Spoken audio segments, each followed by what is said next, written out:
सर्वात मेन चुकीला आपण काय करतो, स्पेशल डेज करतो. जस्ट लाईक माझा बर्थडे येतोय, माझा स्पेशल डे. या स्पेशल डेला मी काहीतरी नवीन सुरुवात करणार. न्यू इयर येतो, 1 जानेवारी. आता ह्या 1 जानेवारीला मी काहीतरी नवीन सुरुवात करते.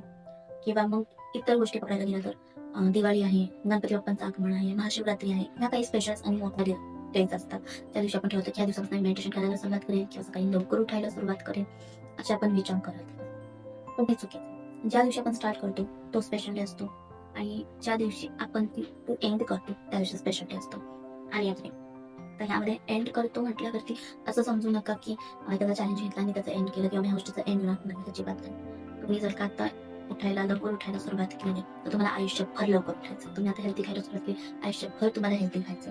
एक्सरसाइज करायला सुरुवात केली, आयुष्यभर तुम्हाला एक्सरसाइज करायची, त्याचा एंड नाही. पण एंड होतो कसा ते सांगते. ज्या दिवशी